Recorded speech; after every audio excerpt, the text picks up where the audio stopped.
warahmatullahi wabarakatuh. Bismillahirrahmanirrahim. Alhamdulillahi rabbil alamin. Wassalatu wassalamu ala asyrafil anbiya'i wal mursalin Sayyidina wa maulana Muhammadin wa ala alihi wa ashabihi ajma'in, amma ba'd. Yang terhormat para alim ulama, guru-guru agama, tokoh-tokoh masyarakat, hadirin rahimakumullah. Puji dan syukur kita haturkan kehadirat Allah Subhanahu wa taala yang telah memberikan taufik hidayah serta inayah kepada kita sehingga kita dapat bersama-sama di tempat yang penuh berkah dan rahmat ini. Semoga berkumpulnya kita di tempat ini Allah Subhanahu wa taala akan mengampuni dosa-dosa kita, dosa kedua orang tua kita, dosa guru-guru kita, dosa sanak saudari kita, dan juga dosa jiran tetangga kita. Amin ya rabbal alamin. Salawat dan salam semoga selalu terlimpah dan tercurah kepada baginda Nabi besar Muhammad sallallahu alaihi wasallam, kepada keluarga beliau, sahabat tabi'in dan tabi'at sampai hari kiamat. Tak lupa pula di dalam kesempatan ini ulun banyak-banyak minta ampun seandainya apa yang ulun sampaikan ada terdapat berupa kesalahan dan kekhilafan. Sekali lagi ulun banyak-banyak minta ampun dan maaf. Wal maqalatu tsaminatu anil A'mas ismuhu Sulaiman bin Mahran al-Kufi radhiyallahu anhu. Man kana ra'su malihi at-taqwa kallatil ilsanu an wasfi ribhin dinihi. Wa man kana ra'su malihi dunya kallatil insanu an wasfi khusranin dinihi. Wal makna man tamassaka ala taqwa bi imtithali awamirillahi ta'ala wajtinabil ma'asi bi an assasa af'alihi bil muwafaqati syar'i falahu hasanatun katsiratun la tuhsuha. Perkataan yang ke-8 dari A'mas, nama Sidin Sulaiman bin Mahran al-Kufi, orang negeri Kufah. Makna daripada perkataan Sulaiman bin Mahran adalah barang siapa berpegang ia atas takwa, dia berpegang dengan takwa kepada Allah. Caranya biimtitsali awamirillahi ta'ala, dengan menjunjung segala perintah Allah Subhanahu wa taala. Apa-apa yang diperintahkannya Allah Subhanahu wa taala selalu dikedepankan daripada perintah hawa nafsu. Wajtinabil ma'asi, dan dia menjauhi akan perbuatan maksiat. Bi an assasa af'alihi bi muwafaqati syar'i, dengan bahwasannya dijadikannya sebagai dasar perbuatannya itu dengan sesuai agama, baik pada perbuatannya, tingkah lakunya ataupun ucapannya. Semuanya dilandasi dengan hukum-hukum Allah Subhanahu wa taala. Artinya sebelum dia berbuat, dia menilik dulu apakah perbuatan ini menentang akan hukum Allah atau kada. Seandainya perbuatan itu tidak menentang akan hukum Allah, malah itu dianjurkan umpamanya, maka dia melakukan hal itu. Dan juga di dalam ucapannya, seandainya ia berucap dan ucapannya itu menentang akan hukum-hukum Allah, maka dia tidak melakukan. Dan seandainya ucapan itu memang dianjurkan oleh Allah, maka dia terus melakukannya. Falahu hasanatun katsiratun la tuhsa, maka baginya akan mendapatkan kebaikan yang banyak, la tuhsa, tidak dihinggakan. Artinya di dalam kehidupannya itu didasari dengan takwa, menjunjung perintah Allah, menjauhi segala apa yang dilarang oleh Allah Subhanahu wa taala. Nah, hadirin rahimakumullah, kadang mungkin kita bisa melakukan hal perintah Allah kalau kada kita kenal apa-apa yang diperintahkan oleh Allah. Ini dasarnya dahulu kita. Artinya kita harus belajar ilmu fikih dahulu. Napa perintah Allah nang disuruh untuk jasan kita? Amun kita kada tahu kayak apa hendak manggawi. Artinya awal-awal dahulu kalau kita hendak melakukan perbuatan yang diperintahkan oleh Allah, mesti kita kenal dahulu, mesti kita tahu dahulu apa-apa yang diperintahkan oleh Allah kepada kita. Maka kita disuruh untuk menuntut ilmu tentang masalah fikih, dan kita disuruh untuk mengetahui apa-apa yang dilarang oleh Allah. Apabila diri kita ini didasari dengan takwa, baik perbuatan kita ataupun diam kita, maka niscaya Allah akan memberikan atau mengasih pahala yang tidak terhingga. Nah, hadirin rahimakumullah. Wa man tamassaka ala umuri mukhalifatul syar'i falahu sayiatun katsiratun. Ajizat al ilsanu an zikri zalika bil adadi. Dan siapa yang berpegang atas perkara yang menyalahi akan hukum Allah, baik pada perbuatannya, perkataannya, atau tingkah lakunya, bertentangan dengan hukum Allah, falahu sayiatun katsiratun, maka baginya akan mendapatkan kejahatan atau dosa yang banyak, yang tidak bisa lemah oleh lisan untuk menyebut bilangan-bilangannya.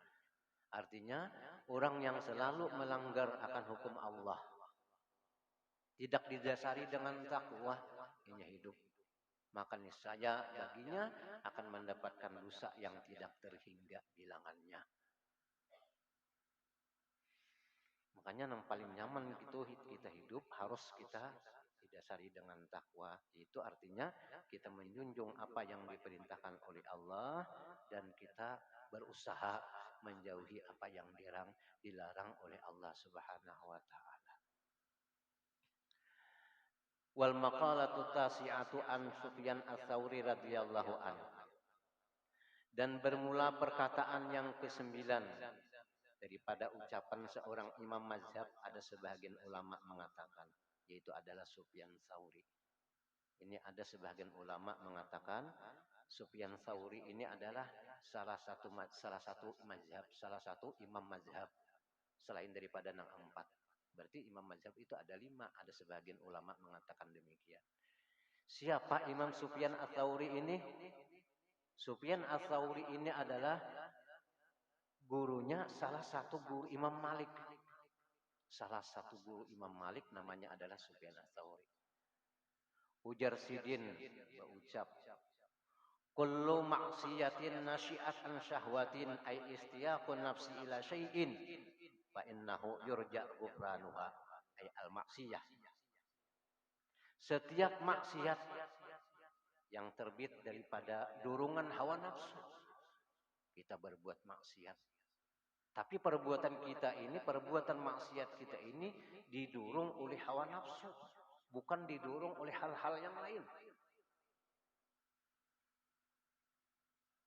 Fa innahu yurja ghufranuha, maka ganal harapan Yesidin, dosa itu akan diampuni oleh Allah. Asalkan maksiat tadi oleh karena dorongan hawa nafsu.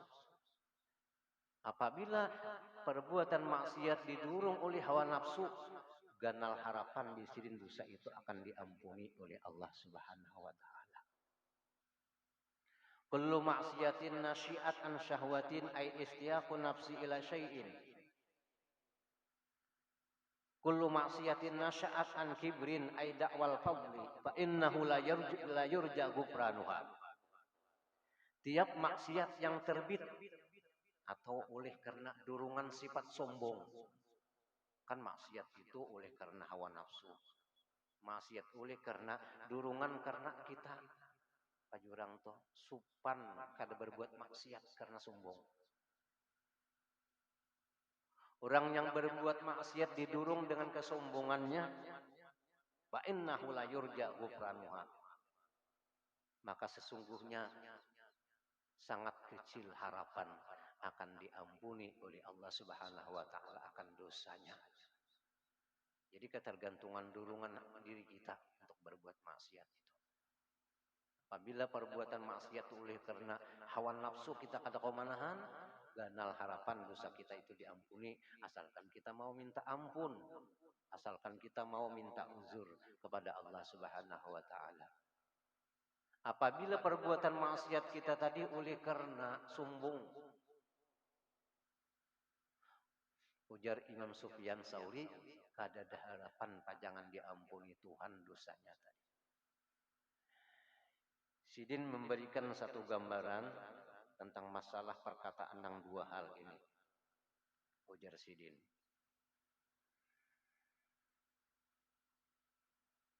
Wali anna zallata Sayyidina Adam alaihi salam kana asluha minas syahwati bisababi istiyaqihi ila zawqi thamarati syajarati syahwatil manhiyi anha. Kenapa Sidin mengatakan demikian? Setiap orang maksiat yang terbit, yang dorongan karena hawa nafsu, ada harapan ia akan diampuni dosanya. Tapi tiap maksiat yang karena didasari dengan sombong, kada ada harapan pajangan diampuni dosanya. Karena ujar Sidin, tergelincirnya si Sayyidina Adam itu berbuat dosa asal muasal karena hawa nafsu. Coba lihat Nabi Adam, ketika dia minta ampun, dan dia dikeluarkan dari surga, ia pun diampuni oleh Allah Subhanahu wa taala. Kenapa? Karena dia berbuat maksiat dorongan hawa nafsu.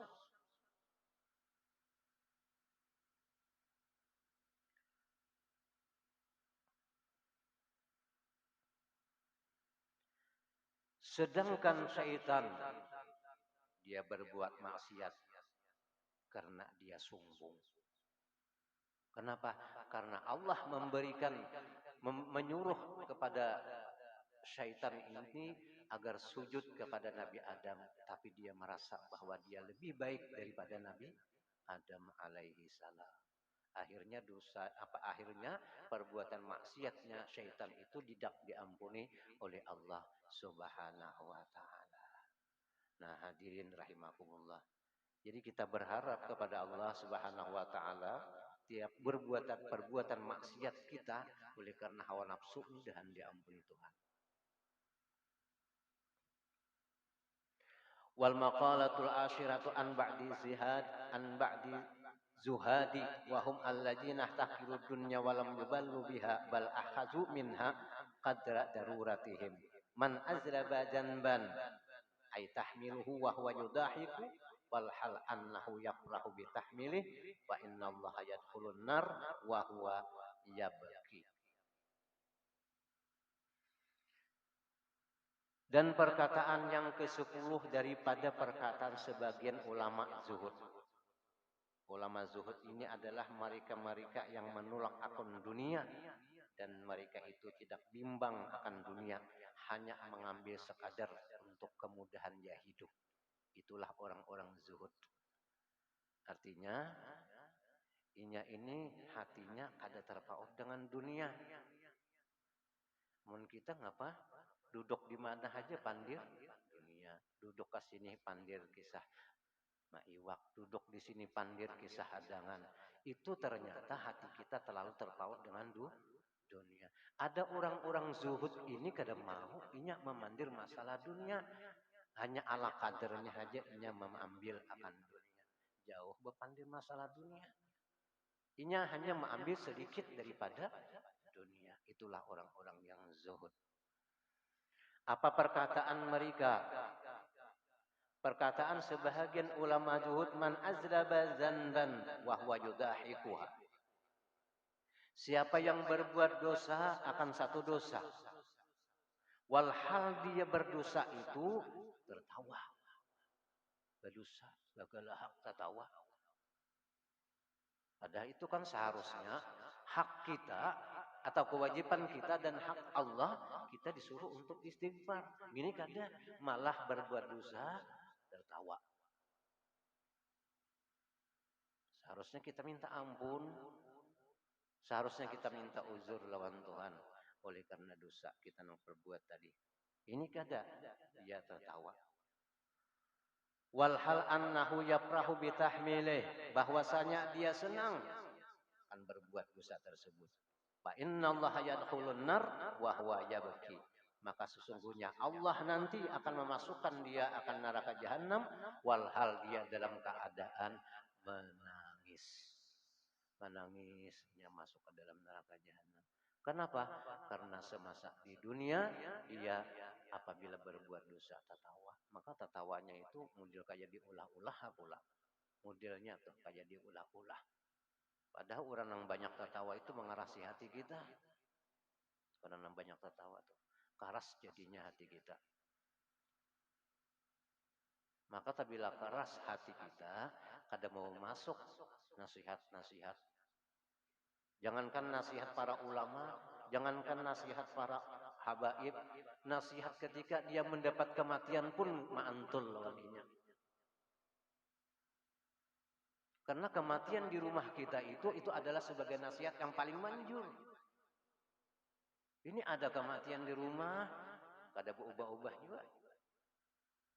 Kenapa ya? Karena hatinya sudah keras. Kalau di rumah kita itu ada sudah kematian, kada mau juga berubah diri kita, berarti kada menerima nasihat dengan kematian tadi. Apabila nasihat dengan diberikannya kematian kada mau juga berubah, apalagi nasihat ulama makinnya ditolaknya. Apalagi nasihat para habaib makinnya ditolaknya. Jadi kematian di rumah itu nasihat yang paling manjur sudah.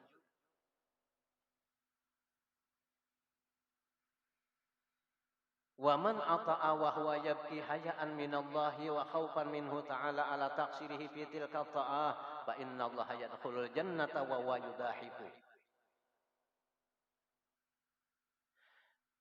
Sebahagian ulama sufi, siapa yang taat walhal dia mengeluarkan air mata karena malu dengan Allah, dia menangis karena malu dengan Allah. Dia menangis karena takut dengan Allah atas kekurangan-kekurangan yang dia berbuat untuk berbuat taat. Maka niscaya Allah akan memasukkan ke dalam surga walhal dia dalam keadaan tertawa. Tertawanya masuk ke dalam surga. Karena banyak kekurangan-kekurangan kita di dalam kita melakukan hal taat. Lebih-lebih kita di dalam sembahyang. Seharusnya kita malu dengan Allah. Seharusnya kita takut kepada Allah Subhanahu wa taala dengan sebab ketaksiran kita di dalam melakukan ibadah.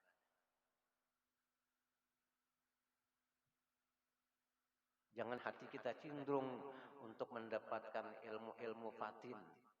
Ilmu-ilmu nang istilahnya kesimpulan dalam segala ilmu. Padahal ilmu kita masih kurang. Jangan. Asalkan niat kita untuk makrifat tetap memakrifat kita. Asal temunya. Jadi yang penting itu pertama kita memperbaiki badaniah kita dulu.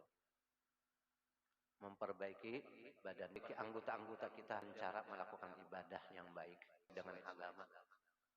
Karena dalam ibadah yang kurang terus menerus kita berusaha untuk menyempurnakan sedikit demi sedikit.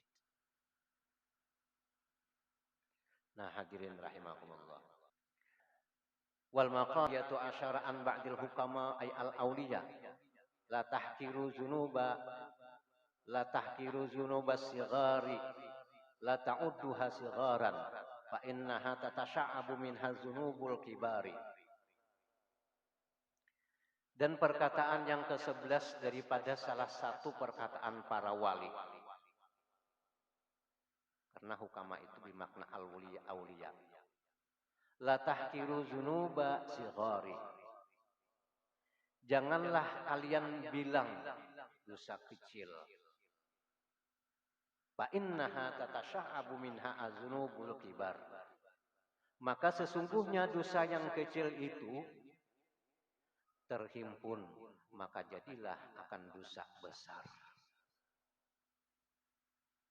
Dosa kecil jangan kita anggap kecil. Tapi kalau istiqamah melakukan yang kecil tadi, maka akan kita ambil. Kita ketujuh umpamanya sehari-hari selawar handap kelihatan aurat. Itu kan dosa kecil toh. Tapi menemu seumuran umpamanya sampai umpamanya 10 tahun, 20 tahun, kayak itu terus dosa kecil tadi menjadi ganal akhirnya.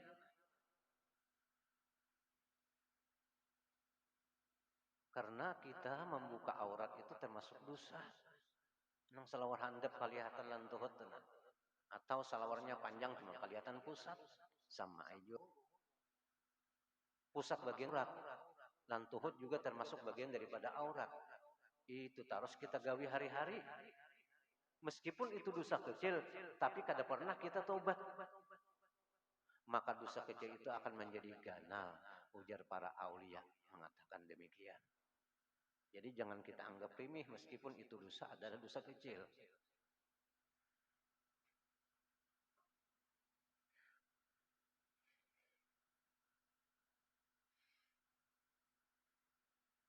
Wa aidan rubbama yakunu ghadbullahi ta'ala fi tilka sighari.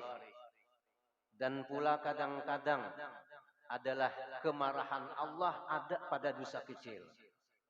Karena ghadabnya Allah, marahnya Allah itu belum tentu ada pada dosa besar.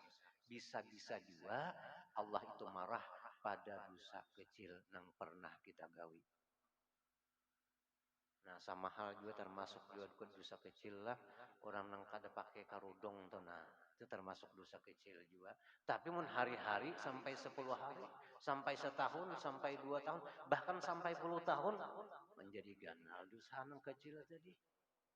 Jadi kita pelihara diri kita pelihara anak kita pelihara bini kita, jangan sampai kada pakai kerudung. Apabila kita melihatkan dosanya sama lawan kita pun berdosa juga. Kenapa? Kita melihatkan.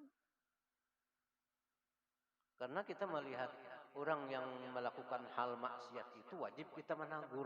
Ya sekurang-kurangnya di dalam hati kita sarik kada katuju. Itu pun yang sepaling lemah iman sudah.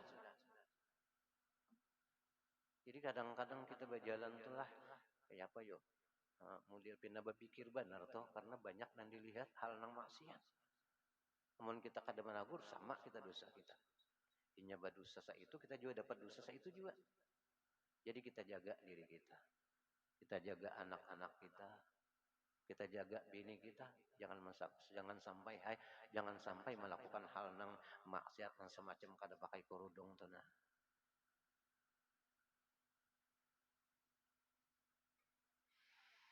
Nah, hadirin rahimakumullah. Wal maqalatu tsaniyatu asyara anin nabiyyi sallallahu alaihi wasallam la sighar ma'al asra fa innaha bil mu'azzabati alaihi ta'zimun fatasiru kabiratan. Perkataan yang ke-12 dari Nabi sallallahu alaihi wasallam. La saghirata. La itu namanya lamul jenis.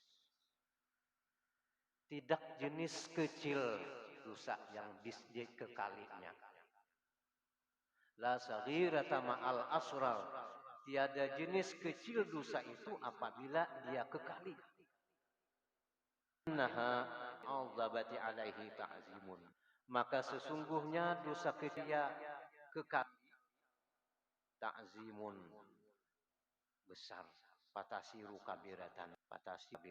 Maka jadilah ia kabiratan. Jadi dosa besar. Hadirin. Kadang-kadang kita sepelikan dosa kecil. Padahal itu bisa membawa akan kemurkaannya Allah subhanahu wa ta'ala. Kayak selalu handap tuh kita biasa aja ya Allah. Biasa aja. Padahal itu dosanya. Dosa kecil tapi hari-hari. Udah gampang-gampang menjadi ganal tuh. Jadi ganal. Jadi kerusah lagi kita berselawar handap. Dosa lagi berselawar lemunya kawat tuh jangan dipakai lagi, cari selawar nang panjang nang maliwati lantuhut itu nah nang maliwati lantuhut amunnya kita masih ada lagi di rumah bisa tak pakai pulang apalagi nang selawar nang Nang apa? Nang lubangnya 3 tuh maginya. Itu banyak lagi auratnya kelihatan. Ada kalau selawat nang lubang 3. Apa ngarannya itu? Syahwat kah? Nah, itu cocok gasan di dalam aja, jangan dikeluarkan. Hendak jadi Superman kalau nih. Superman itu kan selalu handapnya di belakang di luar kalau selalu panjang di dalam. Jangan kayak gitu kita. Tapi wah ini kada ada lagi nih. Ada lagi nama kain nang salawat. Mun bahari aja banyak wah ini kada ada lagi. Kayaknya